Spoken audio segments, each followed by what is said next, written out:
This video is about CELPIP Reading Part 1. Let's clear the biggest confusion first. Before we even start strategies, I want to clear one doubt that almost every test taker has. Yes, in CELPIP Reading Part 1, options are always given. This is multiple choice, not short answers, right? And not fill in the blank also. So you have to read one email or letter, and for each question, you choose one correct option out of four.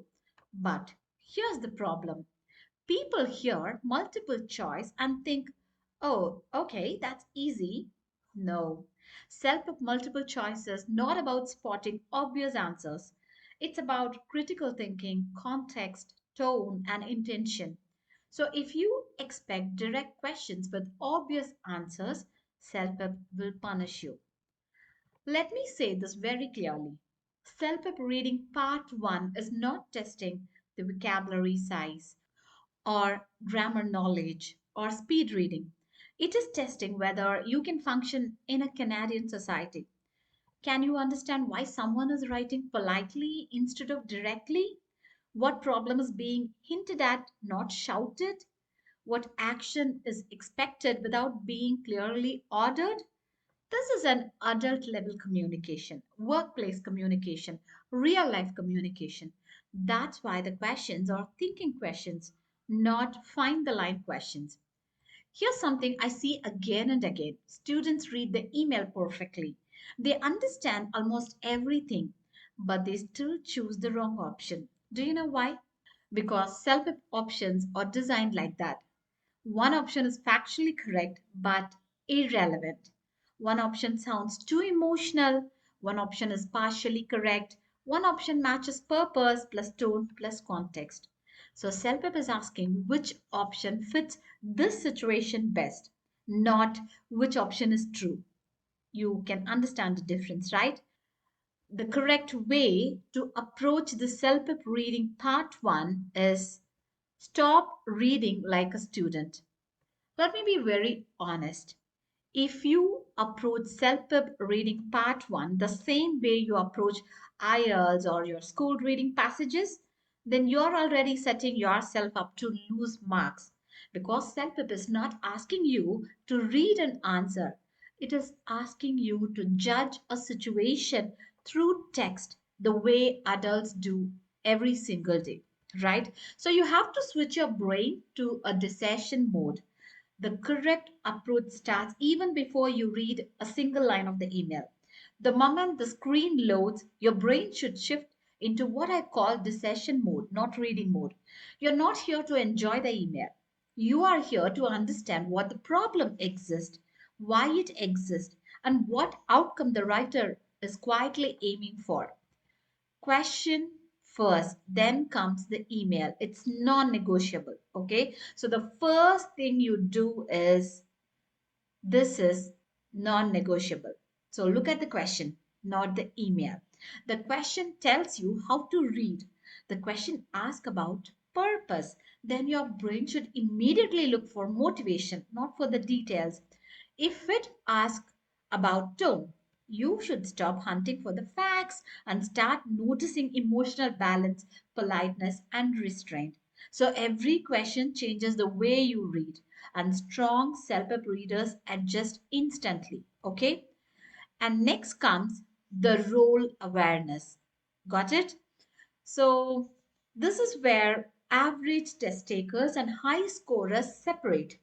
You must clearly identify who the writer is and who the reader is because power dynamics control language, right? Employees do not speak like managers, tenants do not speak like friends, parents do not speak like customers. The same sentence can be a request, it can be a complaint or a warning depending on who is speaking to whom. Self absolutely expects you to catch that. Got it? As you read the email, you should never ask yourself, do I understand the sentence? Don't ask that. Instead, you have to ask, why is this sentence here? Every line in CELPIP email has a job. Some lines provide a background, some often the tone, some justify a request, Some prepare the reader for pressure without sounding rude.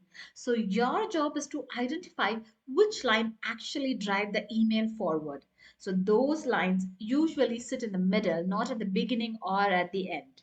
Got it? And another critical shift is learning to read what is implied, not what is declared. See, I'm giving you very, very important points and strategies, so kindly make a note of it, okay? So that you can apply this in your exam or whenever you are practicing too. Remember, self help writers rarely say, I am unhappy or I want you to fix this immediately. They imply dissatisfaction through consequences, repetition, or careful word choice. When a writer mentions damage, inconvenience, or previous communication, then they are building a case, okay? High scorers, they recognize this pattern instantly.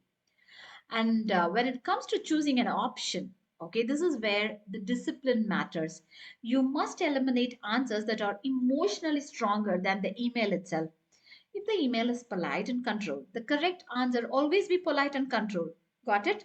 Self-help does not reward dramatic interpretation. It rewards measured, reasonable judgment.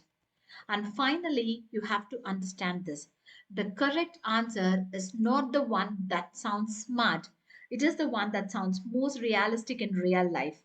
Self-help answers are boring on purpose. They are practical, calm, and slightly indirect, just like real workplace communication in Canada.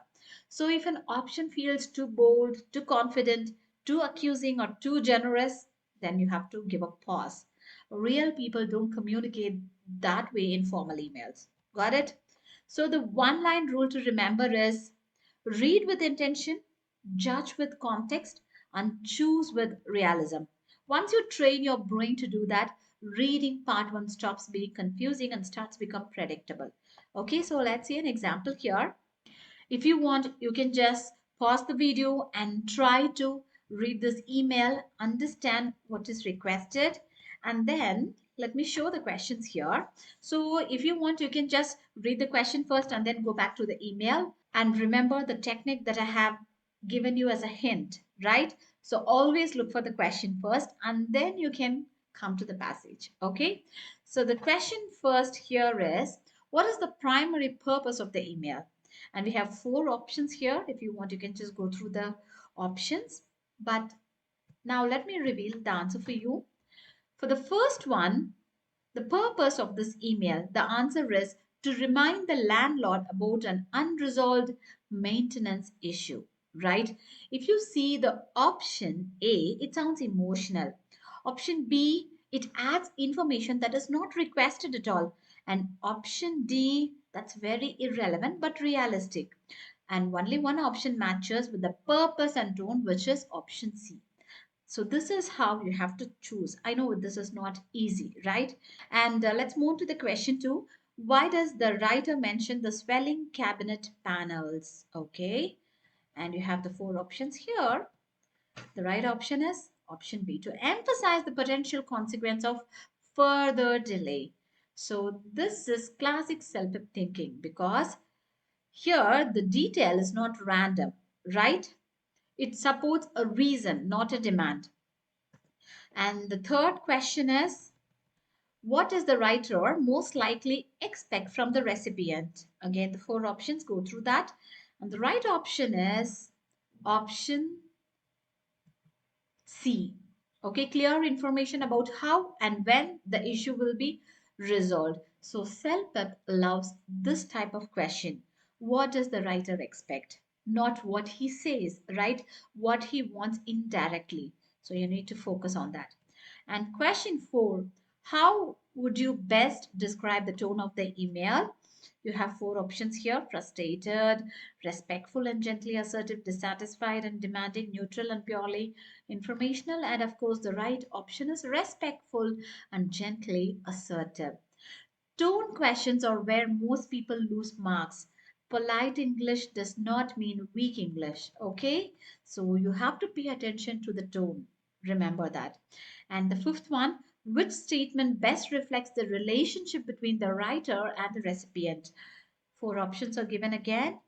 And the right one is Option B, a tenant communicating professionally with a property manager. So here the relationship questions force you to read context, not vocabulary.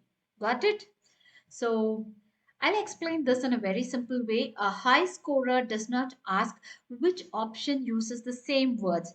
They ask which option fits the situation best if this happened in real life. Okay, so self-help answers are calm, practical, context appropriate, slightly indirect. If an option sounds too dramatic or too emotional or too extreme, then it's almost always wrong. Okay? So remember to manage your time also because your first question will take the longest. That's normal. But after that, you should already know where the problem is. You should know the tone. You should know the relationship. So you have to stop reading the whole email again and again for each question. Try to scan with a purpose. Got it? So that's all for today's video. Kindly like, share, and subscribe for more self-help tips. See you in the next video. Bye bye.